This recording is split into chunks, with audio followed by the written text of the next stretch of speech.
Morning, all. Another story today. This one's called The Great Carp Escape. It's written by a friend of mine from high school. Her name is Irish Beth Maddox. Um, this is a story that takes place back where we grew up, and it's about her and her little brother and their adventures. One of the things I'd like you to look for on each of the pages, there's something that keeps reappearing in every page. Beside a large house on a large lake, the blue-green waves gently lapped against the shoreline. This is where Beth and her little brother Paul lived. They'd play on the sand for hours. When the sun came out, they would swim in the fresh water and splash each other. In the warm days of summer, was their children's favorite time of year. Paul would take his stick and dig in the wet sand, looking for clams. Wearing a scuba mask and a snorkel, Beth would lie still in the shallow water. If she didn't move, tiny fish called minnows could swim right up to her nose. The only place the children did not go was the swampy reeds. Here, the weeping willow dipped its long leafy branches into the lake. If Beth and Paul weren't careful, their feet would get stuck in the mud.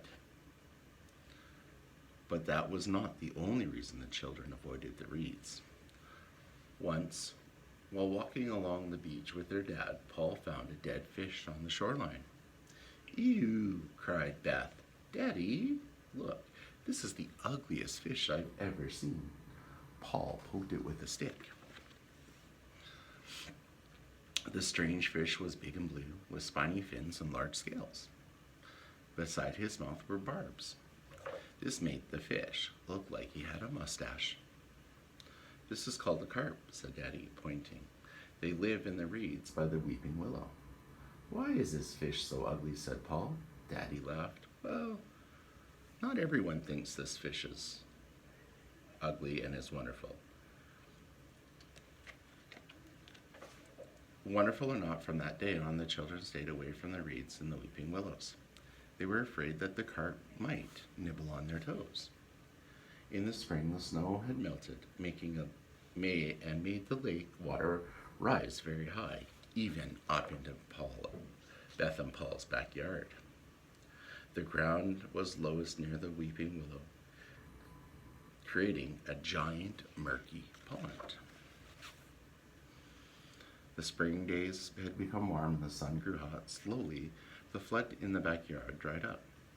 And yet by the weeping willow, the pond remained.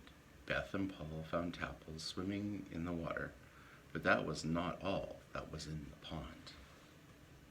"What's that?" Beth exclaimed to her brother. She pointed to something large and swimming towards them.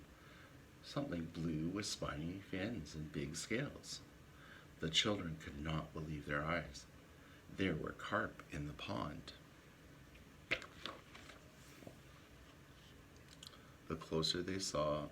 Looking closer, they saw not just one carp, but many. The carp had followed the water inland and now were trapped. With the water in the pond drying up more and more each day, what would happen to them? "Fish can't live without water," Paul said sadly. Beth and Paul did not know what to do. The carp were scaly and ugly, but the children didn't want them to die. They told their dad about the carp in the trapped pond. Daddy looked thoughtful. I know that you think that they're ugly, but these creatures are worth saving. Maybe there's something that we can do to help them." From that afternoon, Paul and Beth and their dad put on their gumboots. They took their shovels from the shed and went to what was left of the pond by the weeping willow. "Why don't we dig a trench from the pond to the lake?" Daddy suggested. "Maybe we can guide the carp back to their home in the reeds." All afternoon, the family dug and dug to make the trench. News spread about the trapped carp. Some of the neighbors came with their shovels to help. At last, the trench was finished. It looked like a little creek that the carp could use to swim back to the lake. Next came the hardest part, steering the carp into the trench before the pond drained of its water.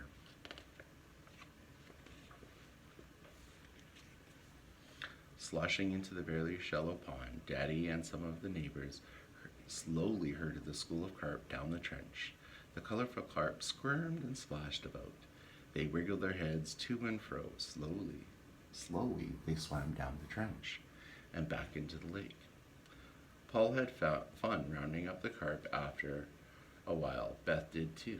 They're not so ugly anymore, said Paul. Beth grinned in agreement. As the last carp swam safely, everyone cheered hooray.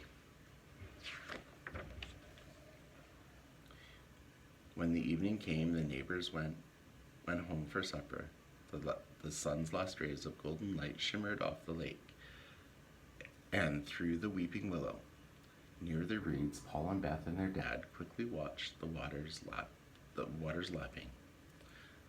She couldn't be sure, but Beth thought she saw the swish of a carp's tail ripple the waves. So one of the best things to write about are stories that actually happened to you. And I've talked to Irish, and she said that this was a story or an event that happened to both her and her brother. And she decided that it would make a great story to share with people. So she wrote this book. You can think about how would you have saved the carp? What other ideas, if the trench didn't work, could you try? Well, have a good day, and we'll talk to you again tomorrow.